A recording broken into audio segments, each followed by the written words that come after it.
Start the game with a sense of urgency. Um, but we have to maintain that throughout the game. I think we did that. Game 6, I think we got up as big as like 22 or something like that, and obviously ended up being a one-possession game. So I think we can look back at how we started the game in the first quarter, but we have to build on that momentum throughout the game and not have lulls and gaps. You talked last series, I think, about liking to play in hostile arenas. Mm-hmm. You guys obviously had it here, game 3 and 4. You kind of look forward to this to try and do that. I know Jalen talked yesterday about silencing a crowd can be as good as. Yeah, obviously we would love to have some closeout games at the Garden and give fans that kind of excitement, but getting a win on ending a series on the road is always fun. Obviously, their crowd is going to be, crazy today, and if you're able to silence a crowd like that, obviously that's a great feeling. On the road, sometimes it's easier to focus because just, more so, not as many distractions. It's more about the guys in the locker room. So, it's fun to do that on the road, but, at some point, hopefully not this series, but at some point, we would like to end a playoff series at the Garden. What were some of the benefits of Miles in the starting lineup from the other night? His defensive tenacity, obviously his ability to space the court and knock down shots, and he's another playmaker. So, he allows us the ability to run and gives our defense an added boost. And so what are some of the conversations you guys are having with him, given that Tyrese Halliburton is going to want to have a big response in this game? I have to talk to him. He knows what it is. He knows, obviously, he had a really good Game 5, and, we always say, one game doesn't affect the other. So we know Tyrese is going to come home aggressive, and, they're a different team at home. So we know that going in, and we have to make sure we throw that punch first, and when they go on runs, be able to kind of minimize that. When you're guarding Siakam and he's backing down, what are you doing in that moment to make sure that he doesn't get you with his spin move? Where are you looking? What are you doing with your feet?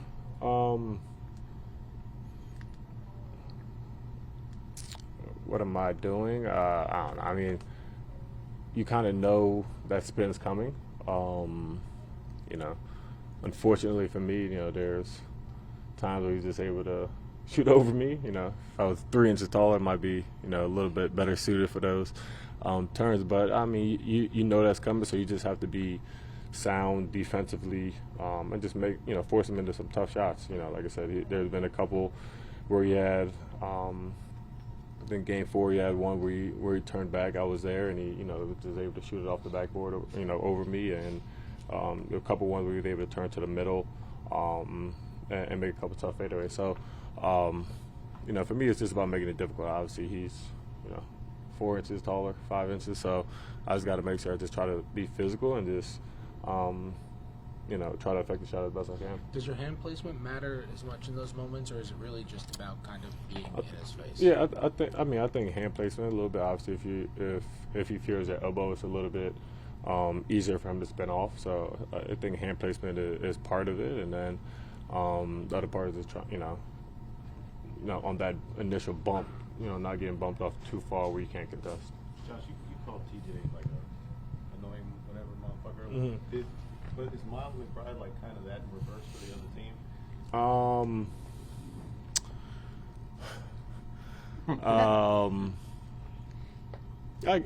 don't know. I guess I think I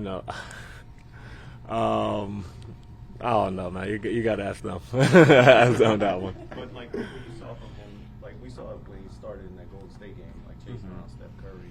I mean, has he shown you guys something guarding those lead guards and the guys that are for sure. And I think you saw a little bit with Dante when we put him on Maxey. I think it was Game 5. It was a lot of times, or Game 6, I think it was. A lot of time when you give guys those kind of top defensive assignments, it allows them to focus in better, focus in more, and bring that competitive side out. So they're able to do that, and then offensively that kind of gets them going. So, Deuce is someone that, for a lot of, top guards, we put on and, have him compete as best as he can. And he's someone that we're comfortable with doing that. And I think when he does that offensively, it kind of really gets him into a rhythm and into the game. Josh, what was your reaction last night to the way the Rangers closed it out, especially in that third period? Sorry to say I didn't watch it. I saw they were down 3-1 after the second intermission, and I was like, oh, man, New York's not going to be happy about that. And then, obviously, I was watching the Minnesota game, and then I looked to see, how they did, and obviously they scored 4 goals in that last period. So it's great for the fans, great for the city to have a team get to the conference finals, and hopefully they can keep pushing, and yeah. Has it been a relief having 2 days off for the first time in the series? Yeah, 5 games in 10 days is an interesting one, but yeah, I mean, I would say it's a relief, but it's just able to it's twofold, because they're able to obviously rest and kind of get your body right, and then on the other side, obviously we had a pretty dominant performance game 5, so they probably got hammered with questions about physicality, energy, rebounding. So we know that's all they heard for the last 2.5 days. So they're going to come out with a renewed sense of energy and physicality. So twofold, but I'd rather 2 days off than game every other day. Warming up to being a 4? Nah. I'm still. I'm a shooting guard, I think. I lost an inch, so apparently I was 6'5", my whole career I was 6'4" this year, so I don't know. I don't think 6'4" power forward sounds good. Have you thought about the idea that you guys and the Rangers are doing this at the same time? You might even play in Boston at the same time. That's like. Have I thought about it? Yeah, I mean, I'm not gonna lie and be like, no. Yeah, you think about it. You think having Eastern Conference Finals, of NBA and NHL, New York versus Boston. Obviously, that's cool. That's something that's, we would love to do. But at the end of the day, we gotta make sure we just focus on ourselves. I mean, this is not a easy team.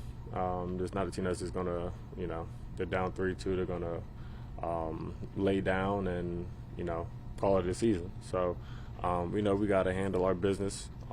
But obviously, if something like that happens, obviously I think that would be great for city of New York, but also the city of Boston, and kind of just have that little rivalry going.